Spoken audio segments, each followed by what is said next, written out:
Hi hello welcome to Telugu. నేను మీ anchor Sarath. ఇవాళ మనతో పాటు ఎవర్ గార్జియస్ శ్రీ సత్య గారు ఉన్నారు. హాయ్ అండి. హలో హలో, బాగున్నా మీరు? చాలా బాగున్నాను. సాంగ్ అయితే అసలు లిటరల్లీ పీక్స్ ఉంది. అసలు నిజంగా ఒక మంచి గ్రాండియర్ లుక్స్ ఉంది. Thank you so much. ఆడియన్స్కి సో ఇంత గ్రాండియర్గా మీకు కనబడేది కానీ బ్యాక్ మేము చాలా కష్టపడ్డాం వితౌట్ స్లీప్లెస్ నైట్స్. అంటే మాకు అంటే ఇప్పుడు మూవీ అంటే వెళ్ళి ఆల్రెడీ ముందరే చూసుకుంటారు లొకేషన్స్ అంతా. మాకు అదంతా ఏం లేదు. నలుగురం వెళ్ళాము ప్యారిస్కి కానీ స్పెయిన్కి కానీ ఏదన్నా. 4 మెంబర్స్కి 0, అందరూ ఫస్ట్ టైం వెళ్ళాము. సో మాకే తెలియదు ఎక్కడ ఏం కనిపిస్తే అక్కడ షూట్ చేసుకున్నా. ఇంకా డంప్ అయిన ఉండిద్ది.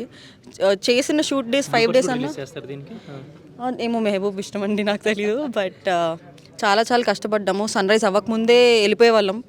Use to wait sunrise ఎప్పుడు అవుతుంది ఏంటి, అప్పుడు వెంటనే షార్ట్ చేసుకోవచ్చు, టైం వేస్ట్ అయిపోతుంది అని చెప్పి. So we really enjoyed while working, but చాలా హార్డ్ వర్క్ చేశాం. సో శ్రీ సత్య గారు 2016కి ఇండస్ట్రీలో వచ్చారు. రామ్ గారి మూవీ తోటి వచ్చారు. మళ్ళీ ఎప్పుడు రామ్ గారితో కనబడబోతున్నారని చాలా మంది అడగమన్నారు. నేను అదృష్టం కోసం ఒక పిక్ కూడా రీషేర్ చేసినట్టున్నారు రామ్ గారితో. నేను అదృష్టం కోసమే వెయిట్ చేస్తున్నాను. యాక్చువల్లీ అసలు ఇండస్ట్రీకి వచ్చింది ఆయన కోసం. బట్ ఇంకా అదృష్టం చిన్న రోల్.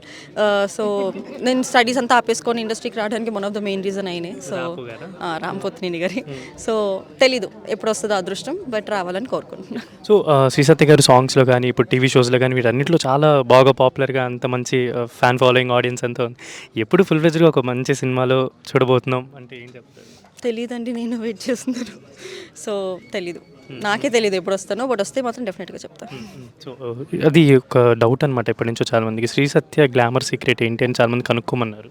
బాగా తినేయండి, తినేసి పడుకోండి, ఏం చేయకండి, అదే గ్లామర్ సీక్రెట్. కాదు, ఫుడ్ స్వీట్స్ కూడా చాలా బాగా తింటారు కదా, ఎలా మేనేజ్ చేస్తున్నారని అడగమన్నారు. స్వీట్స్ నచ్చవు, బట్ ఏదన్నా ఫుడ్ కాంపిటీషన్ పెట్టి స్వీట్స్ తినమంటే తినేస్తాను. కాంపిటీషన్ అయితే తింటాను, బట్ స్వీట్స్ అంత నచ్చవు. ఓన్లీ రోడ్ సైడ్ ఈ చెత్త అంత ఉంటుంది కదా, మంచూరియా నూడిల్స్, అవే అయితే తింటాను. సో మీకు అంటే యాక్టింగ్ పరంగా ఎలాంటి క్యారెక్టర్స్ చేద్దామని, అంటే లైక్ ఫిమేల్ సెంట్రిక్ ఉంటాయి, కొంచెం హర్రర్ ఉంటాయి, ఇలా ఎలాంటి క్యారెక్టర్స్ మీకు పుల్ చేయాలని? సో నాకు I want to try everything. I want to try every genre.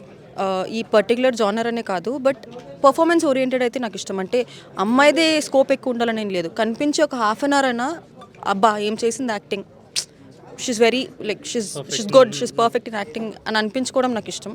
So అంతే. సో ఇక్కడ హైదరాబాద్లో వర్క్ చేస్తూ విజయవాడని ఏమైనా మిస్ అవుతున్నట్టు అనిపిస్తుంది? చాలా అండి. సో బట్ పర్లేదు, ప్రతి మంత్ అంటే ఫ్యామిలీని షిఫ్ట్ చేసేసాను. It's been almost 3.5 years. Mummy daddy ఇద్దరు షిఫ్ట్ అయిపోయారు. బట్ ఎవ్రీ మంత్ నేను విజయవాడ వెళ్తాను ఫుడ్ తినడానికి. ఎలా ఉన్నారు మమ్మీ డాడీ వాళ్ళు? Yeah fine. హెల్త్ అంతా. సో విజయవాడ ఫుడ్ ఏదైనా మిస్ అవుతున్నారా ఇప్పుడు? చాలా, మొత్తం ఆంధ్ర ఫుడ్ అంతా మిస్ అవుతున్నాను ఇక్కడ. So all the best and for the works కూడా congratulations. Thank you so much.